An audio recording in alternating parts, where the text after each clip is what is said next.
Assalamualaikum warahmatullahi wabarakatuh dan salam sejahtera. Tajuk tugasan projek kami adalah untuk membuat analisa dan ulasan isu perpaduan nasional daripada plot cerita filem iklan MBSB Bank Hari Kebangsaan dan Hari Malaysia 2022. Tujuan tugasan projek kami adalah untuk mengenal pasti isu-isu perpaduan dalam filem, seterusnya mengenal pasti keprihatinan sosial dalam filem, tambahan lagi mengenal pasti cabaran kluster yang perpaduan dalam filem, mengenal pasti digitalisasi membantu perpaduan dan juga memberi cadangan dan idea baru terhadap isu perpaduan di Malaysia.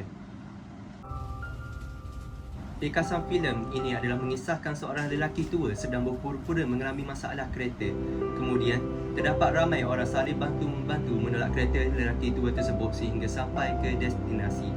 Ini semua hanyalah lakonan semata-mata dan bertujuan untuk melihat tahap keprihatinan rakyat yang berbilang kaum. Selain itu, juga bertujuan untuk melihat semangat patriotisme serta melihat masih adakah lagi sifat perpaduan dalam kalangan rakyat Malaysia ketika lelaki tua tersebut menolak kereta yang mempunyai jalur gemilang. Keterangan isu bagi isi pertama ialah orang Melayu, Cina dan India bekerjasama membantu menolak kereta lelaki tua yang rosak, tidak mengira penat atau letih sekalipun. Keterangan bagi isu yang kedua ini ialah rakyat yang berbilang kaum menunjukkan perasaan simpati terhadap lelaki itu tersebut. Hal ini sekaligus menunjukkan bahawa rakyat Malaysia yang berbilang kaum prihatin antara satu sama lain. Sekali bagi isi tiga, keterangannya ialah setengah rakyat yang mementingkan diri sendiri, tidak membantu lelaki tua tersebut, malahan menghiraukan dan berjalan begitu sahaja tanpa ada rasa belas kasihan. Hal ini akan menjadikan rakyat Malaysia berpecah belah jika majoriti rakyat berperangai begini. Keprihatinan sangatlah penting bagi sesebuah masyarakat ataupun sesebuah negara bagi membentuk keharmonian dalam kalangan masyarakat. Hal ini kerana kita perlulah membantu orang yang tertimpa musibah tidak mengira kaum ataupun bangsa. Selain daripada menolak kereta, kita juga boleh menggunakan lori penarik kereta untuk mempercepatkan perjalanan atau untuk menolong orang yang sedang kesusahan seperti kereta dia rosak ke apa, kita menggunakan lori penarik kereta. Selain daripada itu, untuk mengenal pasti cabaran kelestarian perpaduan dalam filem ini, saya mengambil daripada video pada minit ke 0.24 second yang menerangkan setengah rakyat bersikap mementingkan diri sendiri. Hal ini dikatakan kerana masyarakat akan pecah belah dan berselisihan pendapat. Seterusnya, masalah besar ketika itu seperti terjadi 13 Mei 1969. Hal ini terjadi kerana pada masa itu parti politik Cina memenangi 62 kerusi dan menyebabkan mereka bergaduh dengan parti Melayu di Kuala Lumpur.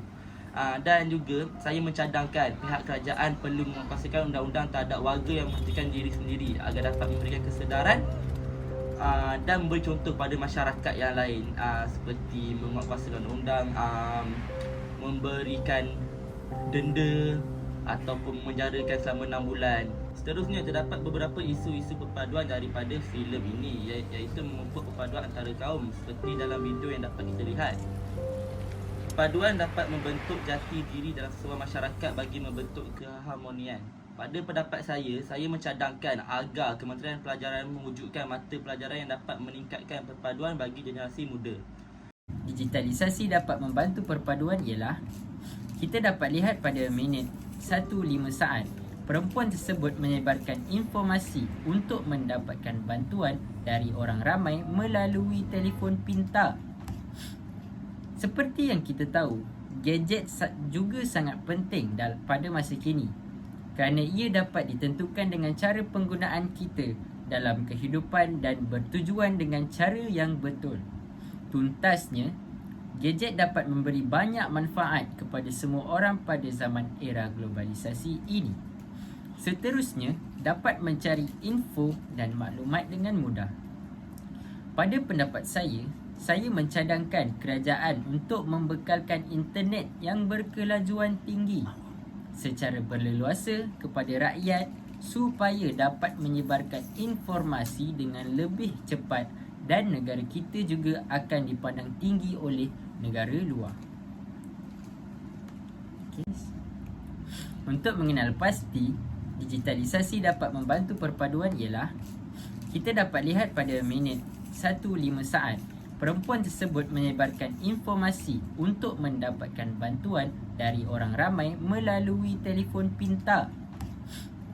Seperti yang kita tahu, gadget juga sangat penting pada masa kini kerana ia dapat ditentukan dengan cara penggunaan kita dalam kehidupan dan bertujuan dengan cara yang betul. Tuntasnya, gadget dapat memberi banyak manfaat kepada semua orang pada zaman era globalisasi ini. Seterusnya, dapat mencari info dan maklumat dengan mudah.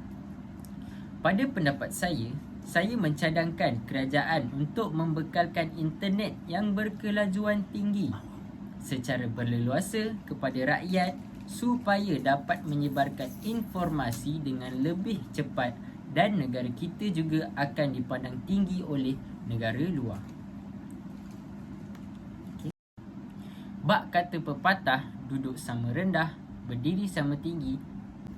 Cadangan yang dapat kami berikan ialah kita perlulah memupuk sikap kerjasama antara kaum agar tidak berlaku seperti tragedi 13 Mei 1969. Kesimpulannya, rakyat Malaysia hendaklah bersatu padu supaya negara kita kekal aman dan harmoni serta tidak dijajah oleh ideologi baharu.